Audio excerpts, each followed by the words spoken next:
Greetings everyone, this is Jed Shlackman. I'm a holistic therapist in Miami, Florida. In this video presentation I will be discussing the topic of vaccination, and I'm calling this Metaphysics and the Vaccine Delusion. And that comes from looking at this topic from a holistic perspective, seeing beyond a superficial level that is typically addressed in terms of the scientific community, and actually looking at immunity from a perspective that incorporates awareness of energy and fields of consciousness.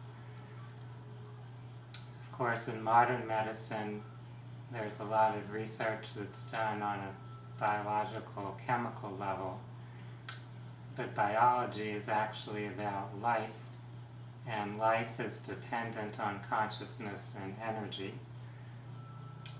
So when we start to explore the paradigm of vaccination, things get rather complex, and things are not as they may appear to be based on what conventional medicine teaches. And this is very challenging for many people to look at or confront. Modern medicine is very attached to the idea of vaccination, to that practice. We also have many governments that are intertwined with the medical community in imposing vaccination. So there's a lot of vested interest, whether it's business, professional, or governmental, that is in some way wedded to that paradigm, to the idea that by providing vaccinations we're improving public health in some way. And this is something that's helpful to look at in terms of examining the history of this practice going back over the last couple of centuries and seeing how it developed. Now, I won't be going into much of that detail. There are many books and articles that you can look at on your own to explore that background, to get a deeper understanding of how the current dominant paradigm developed. I'd like to start out by considering the metaphysical approach to seeing how vaccines function or don't function, and how our immune system may be operating. There are many metaphysical teachers out there, including ones who are discarnate entities, beings like Abraham or Seth, who give some ideas that would challenge the conventional scientific paradigm. Seth, who was channeled by Jane Roberts back in the 1970s, spoke of the idea that in the future, from the perspective of the channel at that time, science might be reappraising this idea of vaccinations and seeing that it may be actually causing more harm than benefit.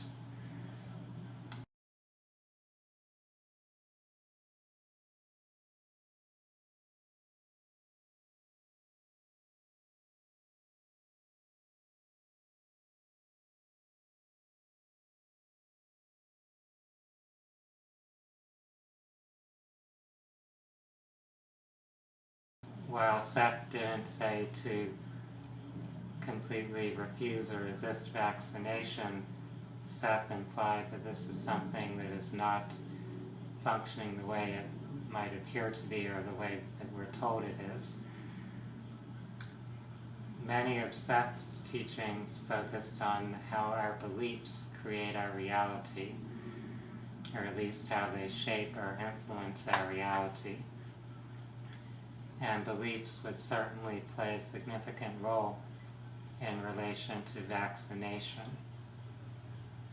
If we consider the beliefs and assumptions that are present with the medical community's approach to this topic, we can see that there's a built-in assumption that our own immune system, that innate intelligence that's governing our body, is somehow deficient. It's not able to maintain our health without this outside intervention or attempt to artificially stimulate an immune reaction. So that's kind of a negative belief that's being given to us about ourselves, that we're somehow not capable or competent of maintaining our own health, that our body isn't smart enough or intelligent enough to handle its environment. Now, if we look further into the implications of these beliefs, we can consider what happens when someone does receive some type of medical treatment, any kind of medical treatment or input, even so-called natural or alternative forms of medicine. When you have a belief about a treatment, there is what's called a placebo effect. And the placebo effect is the effect that our own consciousness has in creating the outcome. If someone gives you a placebo, that means they're giving you something that you think is the actual treatment, even though it's supposedly something inert, something that would really have no effect on the material level. And studies constantly show that there is a strong placebo effect which will influence the outcome. So if someone has that strong belief that we do need to take a vaccine shot to give ourselves strength in our immune reaction to any particular illness, our belief could create that outcome of our immune system functioning in the way we desire, regardless of whether we actually truly had that vaccine or not. As long as we believed that we did, our consciousness could create the desired outcome. Therefore, in the case of people who do have a belief in this vaccine paradigm, for them to receive the shot can bolster their belief, and their belief can give them some level of protection or some influence toward that desired outcome. On the other hand, when people have a belief that receiving some treatment is harmful, then they could have a more likely negative outcome from receiving that treatment. Therefore, for people who believe that vaccines are harmful, to actually force them to receive a vaccine could increase the chances that they are going to have a negative result, since they have that psychological belief about it. When they receive something they think is going to harm them, whether or not it actually is harmful, their consciousness could create a harmful outcome. That's one of many reasons why it would be very negative or undesirable to forcefully impose some type of medical treatment on people if it's something that they really don't believe in or don't desire to receive. Now, if we were able to provide some type of controlled research where consciousness has no influence, we might be able to get a clearer idea of what the inherent effects of a particular treatment are. However, that's really impossible. You can't do any type of research that isn't in some way influenced by consciousness, whether that's the consciousness of the study facilitators, those who are carrying out the research, or the consciousness of people who are receiving treatments. Even the double-blind, placebo-controlled study protocol doesn't completely discount that type of influence. Furthermore, in scientific research, there are so many potential variables, it would be really an impossible task to control for all of them. So any study, any research that's done is somewhat open to interpretation, since you're not really able to control for all the variables. We also know that correlation does not necessarily mean causation. So when you find some type of correlation in a study, you would look much deeper into all the different variables, into multiple hypotheses, to try to understand what significance that correlation may or may not have. Now, coming to look at the topic of vaccines and the immune system, let's consider the basic idea of what a vaccination is doing, what is the practice involving, and what assumptions might surround that. With a vaccine shot, it's usually delivered by injection directly into the body, directly into the bloodstream. And what you're injecting is some type of attenuated or live viral material, some microscopic microbe, something that you would expect the body is going to attempt to destroy when you inject it into the blood. Now, this is not how our body is actually exposed to things in a normal situation. So usually these things could be in the air around us, in our water, in our food. So it would be coming into the body through some other means, not being directly injected into our blood.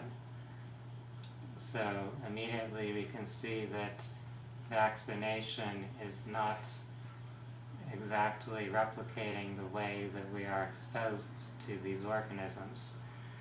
So it's not really reproducing how we would be exposed and how our body would provide an immune response. The immune system is really a very vast intelligence system that includes the consciousness of our whole body and involves our subconscious intelligence and this field of energy that govern our body. You could try to outsmart that system, but in doing so you might be fooling yourself or deluding yourself. And if we look at the long-term outcomes of vaccinations, that appears to be what is happening. If we consider that there's more than one way the immune system is responding when it's exposed to some type of harmful foreign material, we can see that by trying to provoke some limited antibody response, which is what vaccine researchers are generally doing, we may be missing out on the totality of how the body is able to cope or handle these potential threats. The body uses what's called humoral immunity as well as cellular or cell-mediated immunity. Those are two different major pathways of immune response, and the body needs to be dynamic and flexible and able to apply both of those or either of them when it's needed. If we try to vaccinate and stimulate a rather limited form of reaction, we may be confusing the body and teaching it to not apply its full, thorough immune response. There's been a lot of research done about the significance of antibodies. A common belief is that when the body produces antibodies, that's a sign that it's creating immunity to that particular infectious organism. Yet in the actual realm of data that's available, you'll find that that's not true. It's actually common for people to experience illnesses that they actually showed antibody immunity for, as well as for people to have a healthy immune response to something without showing the antibody reaction. There's often talk about different infectious agents being either dormant or active, and this is a key indicator or clue that our relationship with microorganisms is rather complex and often symbiotic. There's also the concept of pleomorphism, which goes toward the idea that these organisms can actually transform or shapeshift. They can move from being something benign into something that's harmful, depending on the background or environment they're in, depending on that microbiome of the body, the cellular environment. If we're in a very healthy state, if our cells are all functioning well, our energy is flowing smoothly, if we're in a positive emotional state, if we're getting enough sleep and rest and sunshine and all these things that support health, then those organisms in our body might actually be performing in a positive or symbiotic way, while when we get stressed out and run down, they may actually serve the purpose of breaking down toxic materials that are accumulating in our body. In the field of immunology, it's recognized that all those factors that support our immune system are very important. So it's not just about using antibiotics or antiviral drugs to wipe out microorganisms. It's really more about strengthening our body, bringing it into balance, building our immune response in a global way, not just toward one or a few specific identified viruses. So our global immune capacity is really the key, not artificially stimulating a reaction to any particular microorganism. When we do research and we see that people have antibodies following a vaccination, that doesn't actually ensure that they're really building immunity to that organism. It's been a common occurrence that outbreaks of diseases occur in people who are fully vaccinated, who even by the signs of antibodies appeared to have been immune to catching that particular illness. So if we look through all this data, we find that there's pieces of evidence that really contradict all of the basic assumptions that surround the vaccination paradigm. Another example is the idea of herd immunity. This is something that's never actually been proved. It's something that's frequently assumed and frequently repeated. The idea that when a certain high percentage of the population does receive vaccines, then the population as a whole will have immunity. There's really no empirical evidence that confirms that. There are people who believe that, who think some data may suggest it, but it's really not anything that's ever been proven by any real scientific standard. There are also claims that vaccination campaigns have wiped out particular infectious illnesses in the last century. So the idea that things like smallpox and polio and whooping cough and all these common illnesses or wiped out. However, these types of illnesses follow a natural cycle. They wax and wane, so when an epidemic comes up, it moves through the population and then it dissipates and dies out, with or without any medical intervention, with or without a vaccine campaign. And that's what the data shows when you look at that historical period. You'll see that those illnesses were already declining before mass vaccination campaigns were introduced. And those declines were continuing not only in vaccinated populations, but also in non-vaccinated populations. And in some cases, vaccination seemed to help temporarily increase the amount of identified infections of some of those illnesses, because people are actually getting sick from the vaccine.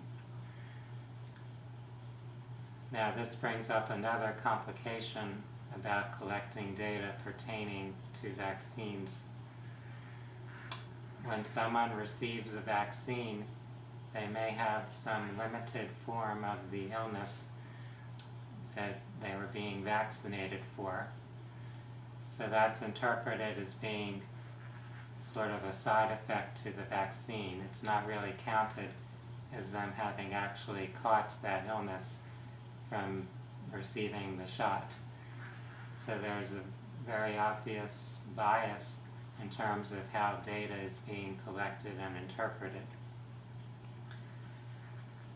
Now, if you experience some limited illness, that's a sign that your immune system is responding to some threat.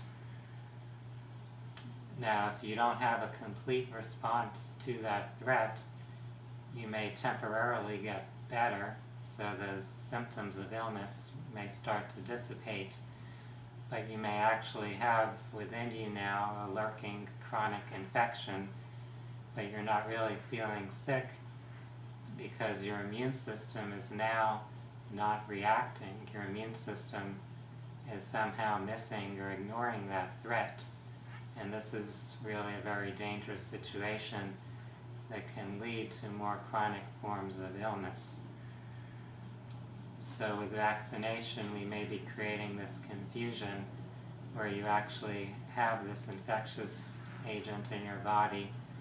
It's kind of stowing itself away somewhere in your cells, and your body isn't fighting it off now, which means it may cause some more problems later.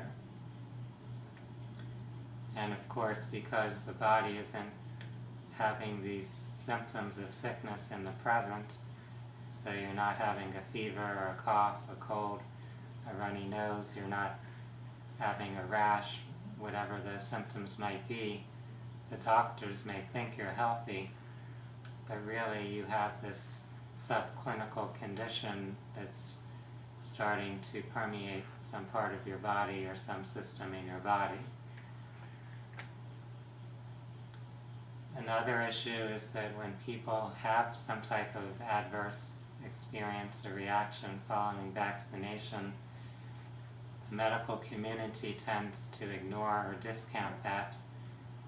They just automatically assume that there's some other explanation for why the person is sick than explaining it by seeing it as a reaction to being injected with these microorganisms and other chemical agents.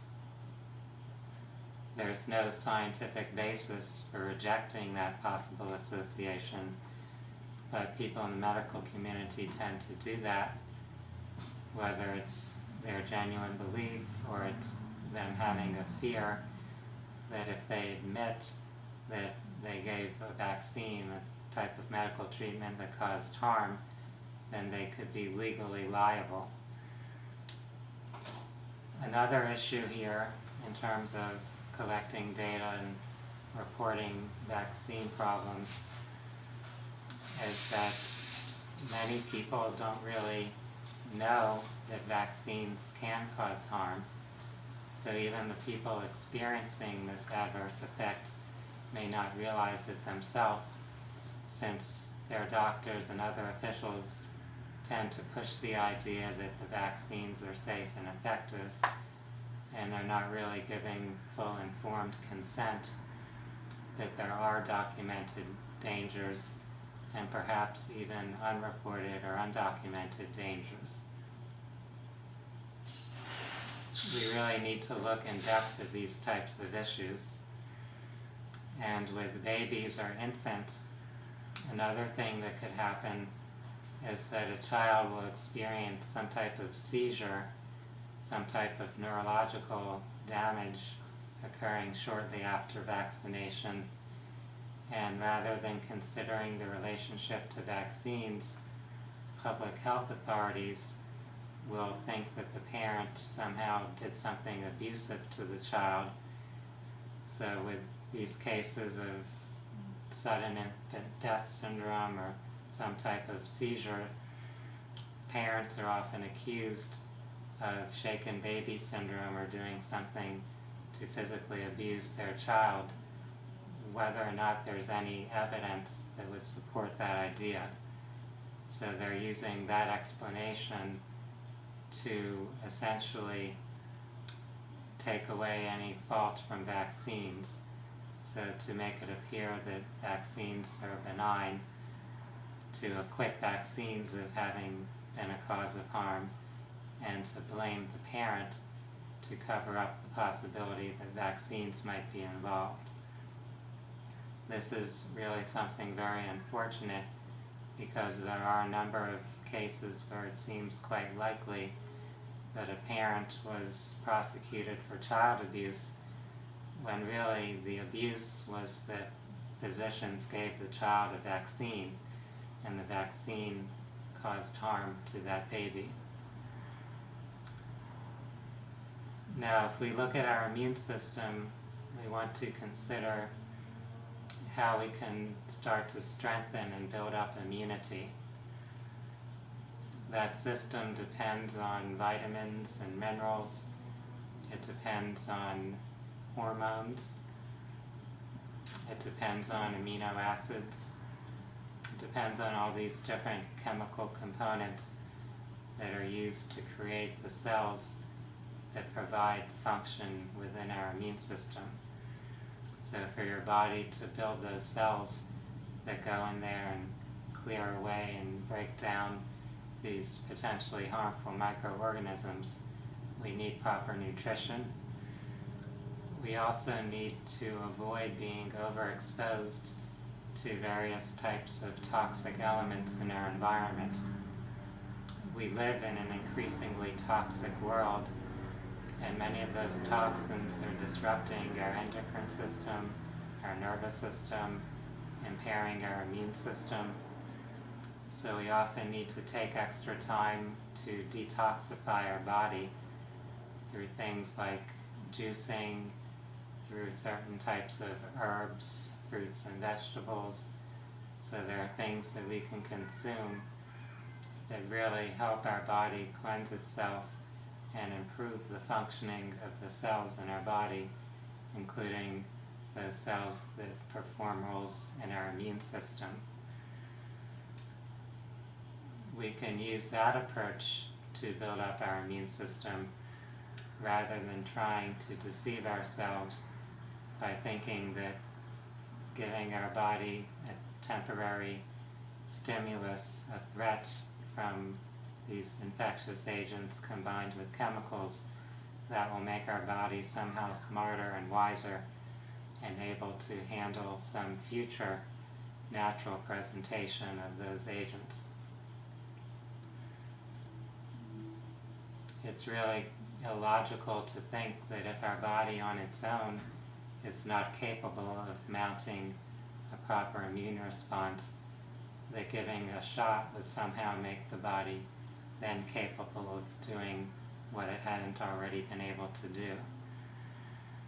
Vaccines can't really make our body more intelligent or more strong. What they are doing is giving a threat to the body in a controlled situation.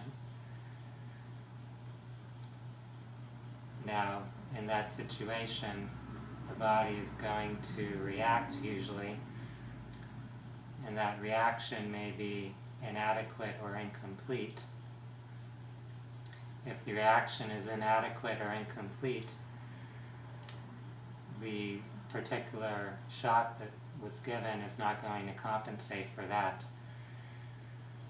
So really, if we look logically at this, vaccines are not going to really build up our immune system. Looking at large populations of people who receive vaccines and those who don't, or those who receive much fewer vaccines, you'll find that the more highly vaccinated populations tend to have much higher incidences or rates of certain types of illnesses. That includes things like autoimmune illnesses, things such as neurodevelopmental illnesses, allergies and asthma are also more common. In the case of allergies, there could be a very direct relationship between how some of those allergies developed and the administration of vaccines. With a vaccine, that shot contains a variety of components, and some of those may be sourced from things like eggs or wheat or peanuts or different things that are foods or things you would otherwise have contact with in your daily life. Now, if your body is reacting to that microorganism when it receives the shot, it may also develop a reaction to other things that were present at the same time it was confronted with that particular organism. So it might start to react to other things that were present in that vaccine. It could react to other things that person was exposed to in their ordinary environment at the same time. So if the person was eating certain foods around that time, the body might create some type of confusion around that and begin to also react to a protein from that food as if it were a threat, since it's in the bloodstream at the same time that the shot is going into the bloodstream. With allergies, there's very frequently an emotional or psychological component. So if someone has some type of stress happening in their life around the same time they're exposed to some type of chemical substance that they eat or smell or are exposed to in one of those ways, then they might start to have an adverse reaction to that specific item, but it's really based on their body having a stress response. So stress and allergies, or emotional issues and allergies, is a very common combination if we explore what's happening on a subconscious level. And by giving people vaccines, we're increasing the risk that those types of maladaptive reactions can start to develop. Now, for those that would like to learn more about the vaccination paradigm, you can go onto Amazon.com, you can type searches into Google, and you will find a very large amount of information that's available now. Many physicians, both Western trained physicians as well as different types of alternative physicians, who are sounding an alarm about the potential hazards coming from vaccination.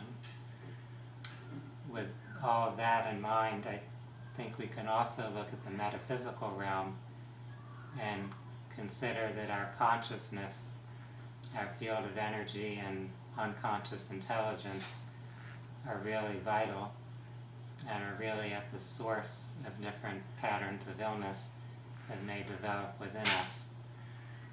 So these different microorganisms are really present in our environment all the time, and yet we're not getting sick all the time. we only develop these illnesses when there's some disturbance that happens in our consciousness and our energy field, and the activity of those microbes is kind of an effect rather than a cause of this process of illness that's developing. They're sort of an intermediary that will lead to these symptoms of illness in our body, but they're not the root cause. It may be helpful to do things that help kill or clear those microbes out of our body. In some cases it might be natural things like certain herbs, certain vegetables, certain things that help the body itself clear out those microbes. There are times when it might be of benefit to use a more allopathic type of antibiotic or antifungal treatment. However, that's really a temporary solution. We also want to rebalance our energy and heal any parts of our consciousness that are resonating with those forms of illness. In the metaphysical field, it's understood that whatever's happening in our body will be a reflection of something that's happening in our consciousness. The times when something happening physically is solely caused on the physical level would probably be relatively rare. More often we can find some type of root cause on a deeper level. So I encourage everyone to take a deeper look at whatever's happening with your body, whether it's an acute illness, an infectious condition, or something that appears to be more deep or chronic.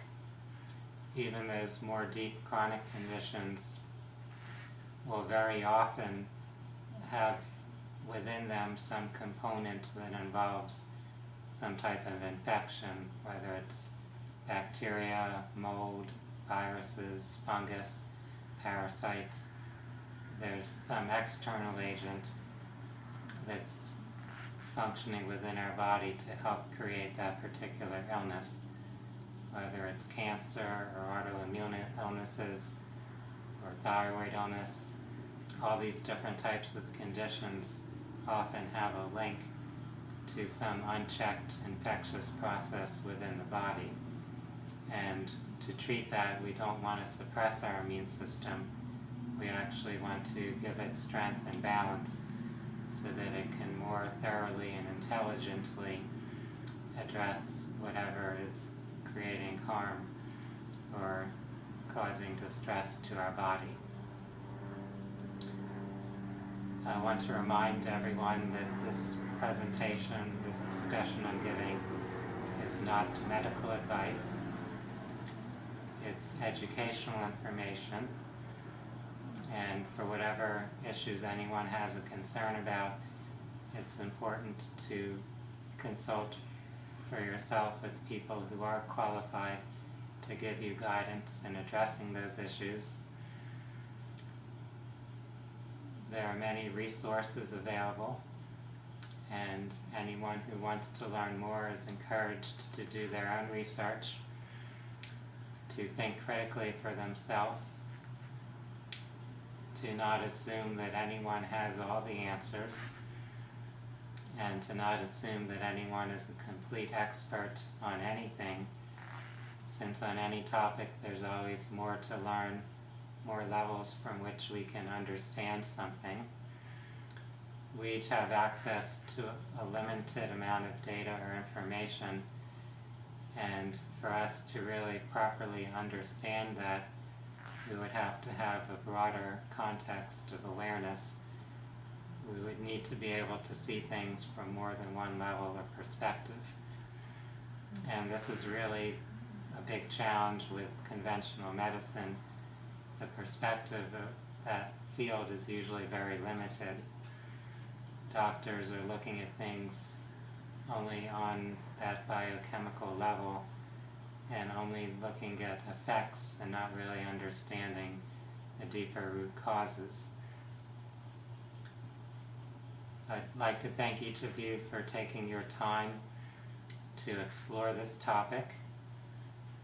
And for those that are looking for support with spiritual healing issues, I invite you to visit my website at www.phinsights.com. That's PHINSIGHTS.com. I wish everyone a good day. Namaste.